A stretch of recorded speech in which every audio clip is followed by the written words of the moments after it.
Buongiorno a tutti, ci ritroviamo per il nostro appuntamento settimanale del giovedì della parola. Vorrei iniziare questo nostro incontro con una domanda. Perché mi devo alzare alla mattina? Penso che in questo periodo così particolare come quello che stiamo vivendo, più di una volta ci siamo posti questa domanda, sulla quale forse, prima di tutto questo, non avevamo avuto il tempo di soffermarci abbastanza. Potremmo accontentarci di trovare una risposta fuori di noi e allora emergono i doveri, le aspettative degli altri, le responsabilità, il senso di appartenenza ad una comunità, talvolta ad un sistema che ci costringe. Oppure la risposta possiamo cercarla e trovarla dentro di noi, senza trascurare le ragioni esterne a cui ho appena accennato. Allora, quelle che sembravano cause che mi costringono diventano motivazioni, cioè qualcosa che mi muove, che mi spinge a. E se queste motivazioni sono le mie motivazioni, allora da cause possono diventare anche il fine. Qualche tempo fa Don Alberto, a proposito, cogliamo l'occasione per salutarlo naturalmente a distanza, mandandogli un forte abbraccio.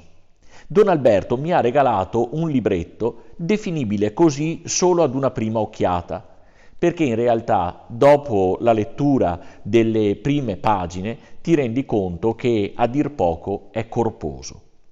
Ne è autore un famoso psicoanalista, Viktor Frankl, uno dei fondatori della logopedia, la cui storia personale è fortemente segnata dalla prigionia nei campi nazisti.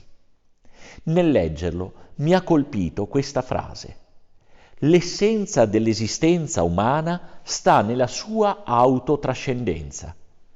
Essere uomo vuol dire essere orientato verso qualcosa che sta al di là o al di sopra di noi stessi, qualcosa o qualcuno, un significato da realizzare o un altro essere umano da incontrare e da amare.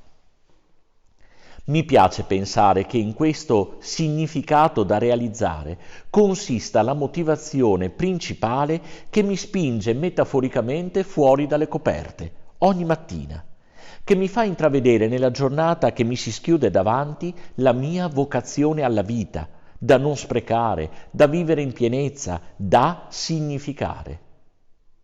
Nella mia famiglia, nella mia classe, nel luogo di lavoro, in un dialogo nascosto ma continuo fra la mia interiorità e il mio esterno, dove io non sono l'oggetto di qualcos'altro che mi muove, ma quel qualcos'altro fa parte di me. Lo riconosco, lo scelgo, lo vivo. Per concretizzare questo discorso che potrebbe sembrare astratto se non astruso, credo possa essere utile interrogarci sul nostro rapporto con il tempo, la risorsa più preziosa che ci è donata da Dio. Il tempo non si moltiplica, è quello e basta. Non posso recuperare il tempo perduto perché è passato e nessuno può restituirmi il tempo che mi ha sottratto. Posso però decidere di vivere il tempo con intensità, che non significa frenesia, e di farlo di ogni istante del tempo che mi è dato affinché non vada sprecato. Noi avvertiamo che il tempo è, scusate il bisticcio di parole, allo stesso tempo un fattore esterno, ma anche interno a me. Io sono nel tempo. Non posso non essere nel tempo, però posso lasciarmi vivere dal tempo che passa, oppure posso abitare il tempo. Abitare deriva da habitus, che significa anche virtù. Posso cioè esserne non padrone, ma un buon amministratore. Viene facile allora domandarci come stiamo vivendo questo tempo. Come trascorro le mie giornate, come abito e a che cosa o a chi lascio abitare il mio tempo. Noi ricolleghiamo molto spesso il tempo al verbo avere.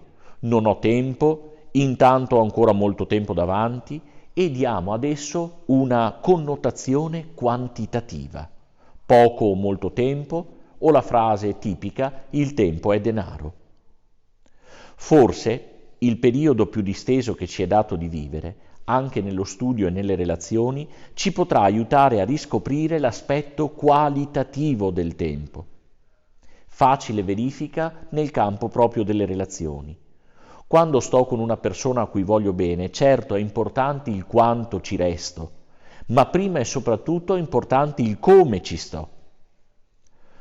Romano Guardini, un grande studioso e uomo di Dio, a cui sono molto affezionato, lo sanno bene i miei studenti, amava ripetere che il nostro compito non è qualcosa di lontano o di astratto, ma è proprio lì e dove siamo, nella nostra biografia quotidiana, fatta di quella famiglia, di quel lavoro, di quegli amici, di quel professore, di quello spazio temporale che vivo in pienezza. E allora voglio concludere con un augurio, che questo periodo ci aiuti a ridare al nostro tempo valore e qualità, perché alla ripresa il fare non torni ad essere affannarsi, lo stare insieme sia vera relazione e la motivazione che ci porta ad alzarci al mattino, ricordate la domanda iniziale, sia quella di rispondere ai nostri compiti quotidiani, primo dei quali è portare gioia a chi ci sta attorno, ricordando che c'è più gioia nel dare che nel ricevere. Buona settimana a tutti.